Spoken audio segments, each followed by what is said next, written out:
எதிர்பார்த்ததை. நான் என் சுய பிரயோஜனத்தை தேடாமல் அநேகருடைய பிரயோஜனத்தை தேடி அவர்கள் ரட்சிக்கப்படும்படிக்கு எவ்விதத்திலும் எல்லோருக்கும் பிரியமாய் நடக்கிறது போல. 1 கொரிந்தியர் 10:32. கிறிஸ்தவ கூடுகை ஒன்றில் எல்லோருக்கும் மிகச்சிறப்பாக வெஜிடேரியன் சாப்பாடு கொடுக்கப்பட்டது.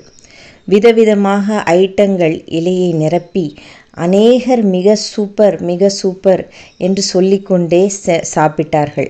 ஆனால் அங்கு சிலர் இந்த வருடம் எதிர்பார்த்தபடி சாப்பாடு இல்லையே என்று சலித்து கொண்டனர். ஏனென்றால் வெஜிடேரியன் சாப்பாடு வெகு பிரமாதம்தான். ஆனால் அவர்கள் எதிர்பார்த்திருந்ததோ மட்டன் பிரியாணியும் சிக்கன் குருமாவும். வாழ்க்கையும் சில விஷயங்கள் நினைத்ததை விட மிகச்சிறப்பாக அமைந்து விடுவதுண்டு. ஆயினும் நினைத்தபடி அமையாமல் போன சில விஷயங்கள் எல்லா சந்தோஷங்களையும் சாகடித்து விடுகிறது. மனைவி ஒருத்தி தன்னுடைய கணவனுக்காக கரிசனையுடன் தான் செய்யும் எல்லா காரியங்களையும் பாஸ்டர் ஒருவரிடம் பட்டியலிட்டு காட்டினாள். பாஸ்டர் அதிர்ந்து போனார். பாஸ்டர் அம்மா என்று எல்லாராலும் அழைக்கப்படுகிற தன்னுடைய விசுவாச பத்தினியிடம் கூட இந்த அளவிற்கு கரிசனை இல்லையே என்று எண்ணிக்கொண்டார்.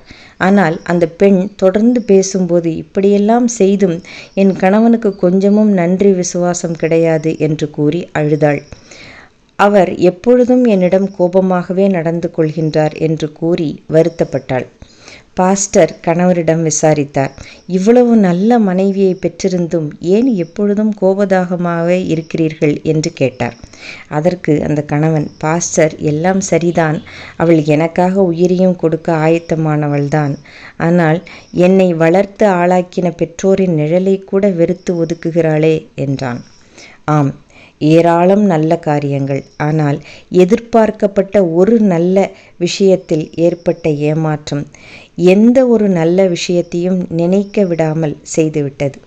எதிர்பார்க்காத 1000 நல்ல விஷயங்களால் கிடைக்கப்பெற வேண்டிய மகிழ்ச்சி எதிர்பார்க்கப்பட்ட ஒரு நல்ல விஷயத்தில் ஏற்பட்ட ஏமாற்றத்தினால் இல்லாமல் போய்விடுகின்றன. சிந்தனைக்கு. அன்பு எனக்கு என்ன கிடைக்கும் என்று கேளாது, என்னால் பிறருக்கு ஏதாவது கிடைக்குமா என்றே கேட்கும். ஆமென்.